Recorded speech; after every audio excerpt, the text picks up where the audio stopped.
खामोश मुसाफिर। रात का समय था, करीब आधी रात। राजवीर, एक युवा टैक्सी ड्राइवर, हर दिन मुंबई की भीड़ भाड़ वाली सड़कों पर अपनी टैक्सी चलाता था। उसने शहर की हर तरह की सवारियां देखी थी, शराबी, बहस करते हुए जोड़े और कभी कभी चुपचाप बैठे यात्री।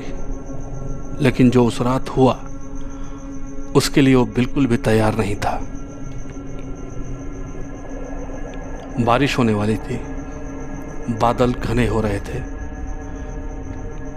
कि अचानक उसके फोन पर एक बुकिंग आई।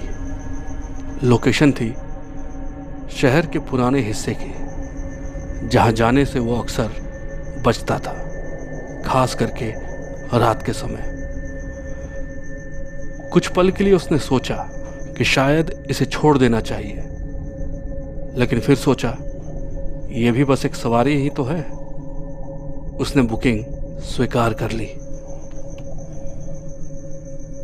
जब राजवीर उस पते पर पहुंचा तो माहौल अजीब सा लगा। सड़क पूरी तरह से सुनसान थी, कहीं कोई इंसान दिखाई नहीं दे रहा था। स्ट्रीट लाइट रह रहकर टिमटिमा रही थी।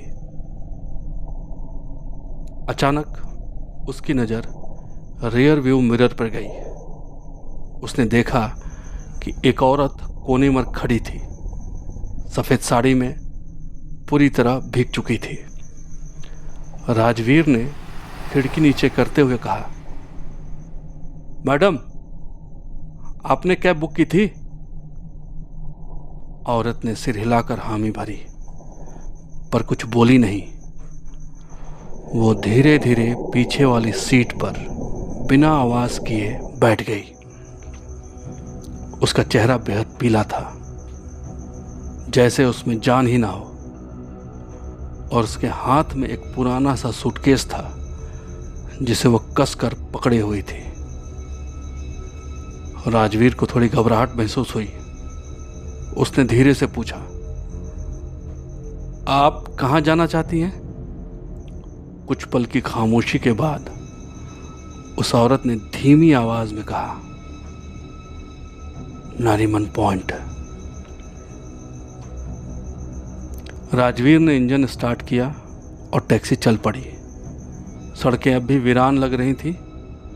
बारिश की बूंदें शीशे पर गिर रही थी और वातावरण में अजीब सी ठंडक थी। रास्ते में राजवीर ने रियर व्यू मिरर में झांका। वो औरत खिड़की के बाहर खाली नज़रों से देख रही थी। उसकी आंखों में कुछ ऐसा था जो राजवीर को बेचैन कर रहा था। एक अजीब सा सन्नाटा, जैसे वो इस दुनिया की नहीं थी। टैक्सी के अंदर का माहौल बेहद भारी हो गया था। राजवीर ने रेडियो ऑन करने की कोशिश की, पर अचानक ही रेडियो से सिर्फ शोर सुनाई देने लगा, जैसे किसी ने फ्रीक्वेंसी बिगाड़ दी हो। राजवीर ने रेडियो बंद कर दिया और मन ही मन कुछ प्रार्थना करने लगा। हर मिनट उसके लिए भारी होता जा रहा था। कुछ किलोमीटर के बाद राजवीर ने महसूस किया कि सर्दी बढ़ गई है। उसकी सांसें भारी हो गई हैं और टैक्सी का शीशा धुंधलाने लगा है। उसने हीटर चालू करने की कोशिश की, लेकिन वो भी काम नहीं कर रहा था। वो औरत अब भी चुपचाप बैठी थी, पर उसका चेहरा रियर व्यू मिरर में धुंधला और डरावना लग रहा था। राजवीर के हाथ कांपने लगे, लेकिन वो खुद को संभालता रहा। कुछ देर के बाद टैक्सी एक सुनसान इलाके से गुजर रही थी, तो राजवीर ने साहस जुटाकर फिर से उससे बात करने की कोशिश की। मैडम, क्या आप यहाँ रहती हैं? वो औरत अब भी चुपचाप थी। राजवीर ने एक बार फिर मिरर में देखा। इस बार उसका दिल धक से रह गया। पीछे की सीट अब खाली थी।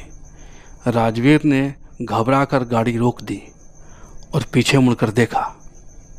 वो औरत गायब थी। उसकी सीट पर सिर्फ एक पुराना सूटकेस रखा हुआ था। राजवीर का दिल तेजी से धड़कने लगा। वो हिम्मत जुटाकर उस सूटकेस को खोलने के लिए आगे बढ़ा। जैसे ही उसने उसे खोला, उसकी आंखें फटी की फटी रह गईं। सूटकेस के अंदर एक पुरानी पीली अखबार की कटिंग थी, जिस पर हेडलाइन थी, नरीमन पॉइंट पर एक महिला की रहस्यमयी मौत। महिला टैक्सी में मृत पाई गई।